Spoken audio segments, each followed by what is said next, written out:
Assalamualaikum warahmatullahi wabarakatuh. Perkenalkan, nama saya Sapriani. Di sini saya akan menjelaskan tentang rencana ide bisnis saya tentang Eco by It untuk memenuhi tugas proyek individu membuat ide bisnis mengenai pemasaran berkelanjutan, mengedepankan aspek lingkungan, sosial, dan ekonomi. Oke.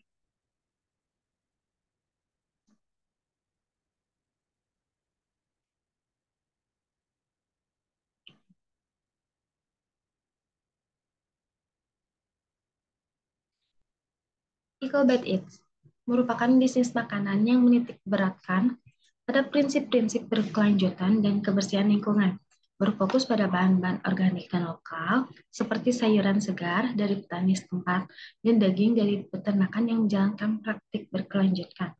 Selain itu, menggunakan kemasan yang ramah lingkungan seperti kontainer daur ulang atau compostable untuk mengurangi dampak limbah. Cara kurang lebihnya, EcoBag ini adalah sebuah restoran yang umumnya menggunakan bahan-bahan dari petani langsung.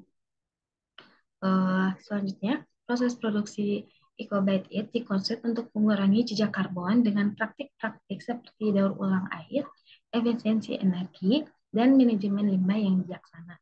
Selain itu juga dapat memberdayakan konsumen dengan informasi nutrisi dan jejak karbon makanan yang mereka konsumsi, menciptakan kesadaran akan dampak positif yang dihasilkan oleh pilihan makanan berkelanjutan. Melalui strategi ini, EcoBite It tidak hanya menyajikan hidangan lezat, tapi juga mengajak konsumen untuk berpartisipasi dalam gerakan berkelanjutan melalui pilihan makanan sehari-hari.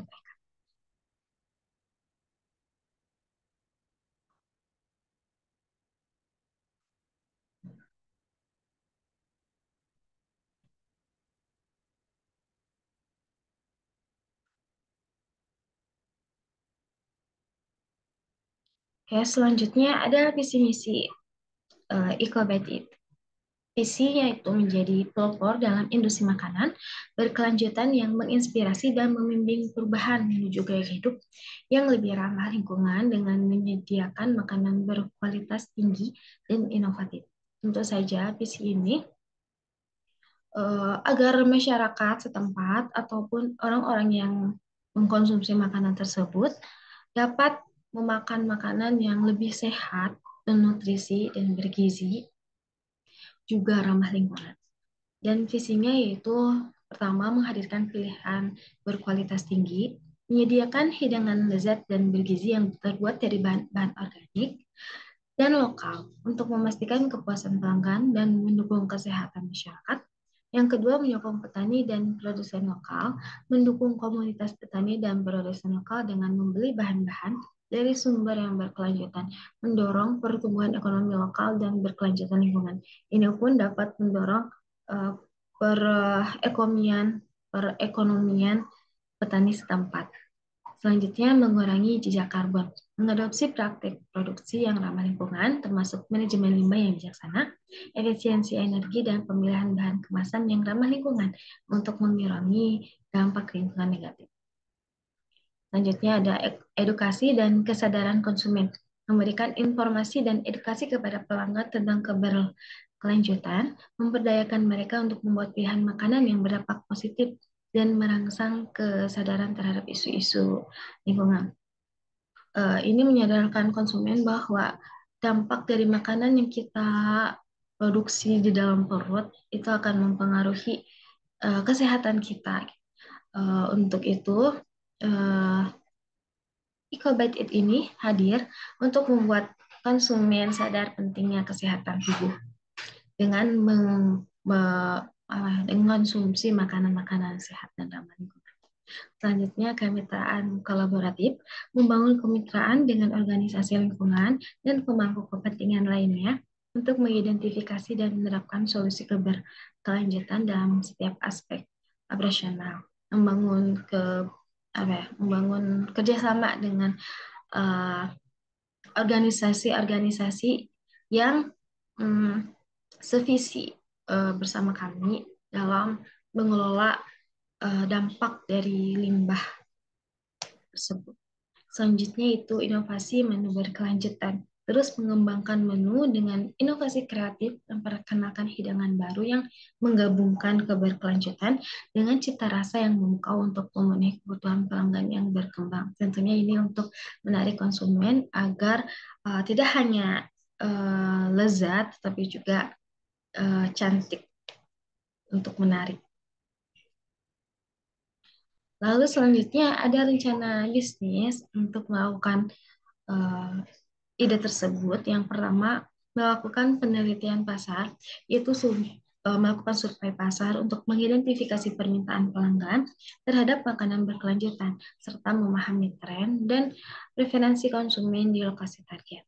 Yang kedua, definisi produk dan layanan. Menyediakan menu organik dan lokal dengan pilihan sayuran, daging, dan bahan lain yang diperoleh secara berkelanjutan. Layanan termasuk pengemasan ramah lingkungan dan opsi pengiriman hijau. Selanjutnya, pemilihan nama dan branding. Memilih nama Ecobit It dengan logo yang mencakup elemen daun hijau dan simbol daur ulang mencerminkan fokus pada makanan berkualitas tinggi dan berkelanjutan. Ini akan menjadi suatu gambaran yang sederhana agar pemerhati ataupun konsumen dapat melihat bahwa logo tersebut ramah lingkungan. Selanjutnya, sumber dana. Mendapatkan sumber dana melalui kombinasi investasi pribadi dan pinjaman kecil dari bank lokal untuk mendukung pembukaan dan operasional awal. Pemilihan lokasi dan infrastruktur, memilih lokasi yang dekat dengan pasar lokal dan dapat diakses oleh komunitas, memastikan infrastruktur mendukung daur ulang dan penggunaan energi yang efisien. Sistem operasional, menerapkan sistem rantai pasokan yang memprioritaskan bahan-bahan organik dan lokal, membangun sistem daur ulang dan pelatihan karyawan tentang praktik keberkelanjutan. Selanjutnya itu pemasaran dan promosi. Melakukan kampanye media sosial dengan mengedepankan keberlanjutan dan nilai-nilai merek. Mengadakan acara peluncuran dengan diskon khusus untuk pelanggan. Selanjutnya ada variasi menu yang bisa kami hidangkan. Yang pertama yaitu ada smoothie bowl, burger, pasta nabati, salad segar, nasi sustainable. Kami memilih menu-menu tersebut lain dan tabukan karena menggunakan bahan-bahan lokal dan bahan organik yang kami dapatkan dari petani setempat yang bisa dikelola menjadi makanan yang enak dan dapat dikonsumsi oleh halayak ramai. Selanjutnya yaitu strategi sumber modal. Strategi sumber modal yang dapat digunakan. Yang pertama ada investasi pribadi, menggunakan tabungan atau aset pribadi untuk mendanai sebagian atau seluruh modal awal. Ini menunjukkan komitmen pribadi pada kesuksesan bisnis. Yang kedua yaitu pinjaman pada bank, mendekati lembaga keuangan lokal atau bank untuk mendapatkan pinjaman usaha. Yang ketiga yaitu investor pribadi, mencari dukungan finansial dari kerabat, keluarga, teman, atau kenalan yang tertarik dengan ide bisnis bisa untuk menjadi dana bisnis ya. Selanjutnya yaitu competition or grant, mengikuti kompetisi bisnis dan mengajukan proposal untuk mendapatkan hibah dari lembaga atau yayasan yang mendukung inovasi tersebut. Selanjutnya yaitu kemitraan strategis, menjalin kemitraan dengan organisasi atau perusahaan yang memiliki nilai-nilai serupa dan mungkin tertarik untuk berinvestasi atau memberikan dukungan finansial.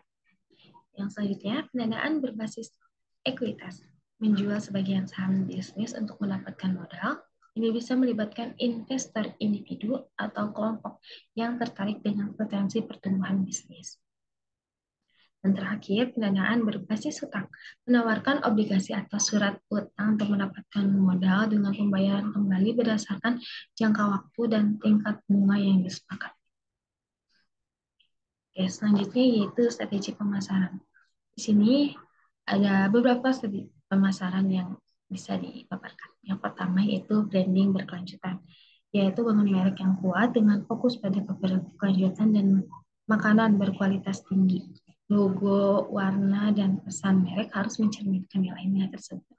Selanjutnya, pemasaran melalui media sosial. Memanfaatkan platform media sosial seperti Instagram, Facebook, dan Twitter untuk berbagi cerita tentang sumber bahan organik, praktik berkelanjutan, dan menu khusus, dan menggunakan gambar-gambar yang menarik, juga konten untuk dapat meningkatkan daya tarik.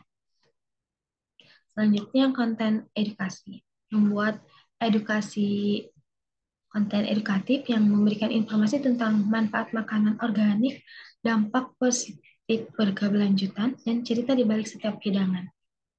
Dapat mencangkup blog, artikel, atau video. Ini memperkenalkan produk kita kepada konsumen agar mengenal lebih jauh seperti apa produk itu. Selanjutnya ada kolaborasi dengan influencer berkelanjutan. Melibatkan influencer atau tokoh masyarakat yang memiliki minat dalam keberkelanjutan atau gaya hidup sehat untuk mendukung dan mempromosikan bisnis. Bisa saja jika memadai uang yang digunakan, bisa digunakan influencer untuk bekerja sama. Selanjutnya, program keanggotaan atau diskon pelanggan tetap. Menawarkan program keanggotaan yang memberikan keuntungan khusus kepada pelanggan tetap, seperti diskon, akses ke menu eksekutif, atau pengiriman gratis. Ini juga akan menarik minat pelanggan untuk berbelanja. Selanjutnya, promosi berkelanjutan, yaitu mengadakan promosi seperti hari hijau dengan menu khusus atau diskon untuk pelanggan yang membawa wadah sendiri. Ini dapat memotivasi pelanggan untuk terus kembali. Seperti apa ya, event-event seperti itu, hari-hari khusus agar konsumen tertarik untuk mengikutinya. Selanjutnya, partisipasi dalam acara komunitas. Ambil bagian dari acara lokal atau pasar petani untuk membangun hubungan dengan komunitas. Hadirkan stand dengan hidangan unggulan dan sampaikan pesan berkelanjutan. Selanjutnya, program penghargaan atau program referral. Buat program penghargaan untuk pelanggan setia atau program referensi yang memberikan insentif kepada pelanggan yang merekomendasikan bisnis kepada orang lain. Ini cara yang paling ampuh menurut saya karena dari konsumen untuk konsumen juga gitu, dari mulut ke mulut maksudnya. Selanjutnya, kemitraan dengan bisnis lain. Jalin kemitraan dengan bisnis lain yang memiliki nilai-nilai serupa seperti toko produk organik atau studio yoga, berkolaborasi untuk saling mempromosikan satu sama lain. Ini menguntungkan karena bisa saling itu ya uh, saling menguntungkan kedua belah pihak. Selanjutnya, ulasan dan testimoni. Meminta pelanggan untuk memberikan ulasan atau testimoni positif. Gunakan testimonial ini dalam kampanye pemasaran dan di situs web untuk membangun kepercayaan konsumen. Memberikan interaktif kepada konsumen agar kita lebih mengenal dan juga memberikan kepercayaan agar konsumen pun percaya. Selanjutnya, ada target pasar. Target pasar dalam bisnis ini kita ada pada pecinta makanan berkelanjutan, individu yang aktif mencari makanan organik, lokal, dan berkelanjutan sebagai bagian dari gaya hidup sehat dan ramah lingkungan. Selanjutnya ada komunitas vegetarian dan vegan. Pelanggan yang mengadopsi pola makan nabati mencari restoran yang menawarkan pilihan nabati yang lezat dan berkualitas tinggi. Selanjutnya yaitu penggemar hidangan lokal, masyarakat yang mendukung produk lokal dan ingin menikmati hidangan yang terbuat dari bahan-bahan lokal serta mendukung ekonomi lokal. Selanjutnya yaitu mahasiswa dan milenial, generasi yang umumnya terbuka terhadap gaya hidup berkelanjutan dan seringkali mencari tempat makan yang menyajikan makanan yang sejalan dengan nilai mereka. Biasanya nih mahasiswa lebih sering mengkonsumsi makanan-makanan viral. Selanjutnya, komunitas kesehatan dan kebugaran. Pelanggan yang aktif dan peduli terhadap pola makan sehat, mereka mungkin mencari opsi makanan yang seimbang dan bergizi. Karena kan kalau yang bugar tuh biasanya makan-makannya yang sehat ya. Gitu. Jadi cocok banget dengan bisnis ini. Yaitu selanjutnya itu timeline. Eh, untuk bulan pertama dan sampai bulan kedua, perencanaan awal dan penelitian pasar. Eh, Dilakukan riset pasar untuk memahami kebutuhan dan referensi pelanggan potensial. Yang kedua, menentukan jenis menu dan pilihan makanan berkelanjutan, dan identifikasi pemasok lokal yang mendukung praktik berkelanjutan. Dan yang bulan ketiga keempat, adanya rencana bisnis dan pencarian modal. Yang dilakukan yaitu buat rencana bisnis yang mencakup visi misi, analisis pasar, dan strategi pemasaran. Tentukan jumlah modal yang diperlukan dan identifikasi sumber dana. Selanjutnya, ajukan pinjaman ke bank atau cari investor dan kemitraan potensial. Dan bila ada, kalian bisa menggunakan dana pribadi. Selanjutnya, bulan 5 sampai 6, pengembangan branding dan identitas merek. Pilih nama bisnis dan desain logo yang mencerminkan nilai-nilai kebutuhan seperti ide bisnis yang saya jabarkan, yaitu equal, buy it, dan juga bisa yang lainnya. Selanjutnya, buat identitas merek yang konsisten untuk digunakan di semua materi pemasaran. Seperti pembuatan logo yang menjadi ciri khas ide bisnis tersebut. Yang selanjutnya bulan ke-7 dan bulan ke-8, Inspratus, Inspat, Inspratus, nah, mohon maaf, infrastruktur dan lokasi. Pilih lokasi yang sesuai dengan target pasar tentunya. Yang kedua, atur infrastruktur termasuk dapur, area makan, dan sistem pembayaran. Selanjutnya bulan 9-10, pemasaran, pra-peluncuran, dan media sosial. Bangun kehadiran online melalui situs web dan platform media sosial. Tentunya harus aktif dalam media sosial karena zaman milenial. Selanjutnya mulai kampanye pra-peluncuran untuk meningkatkan kesadaran. Bulan 11 sampai 12, pemilihan dan pelatihan karyawan. Pilih tim karyawan yang berkomitmen pada nilai-nilai keberkelanjutan. Bisa disarankan untuk memilih karyawan yang memiliki pengalaman dalam nilai-nilai berkelanjutan. Namun bisa juga mengadakan praktek praktek training kepada karyawan agar lebih mengetahui tentang nilai-nilai keberkelanjutan.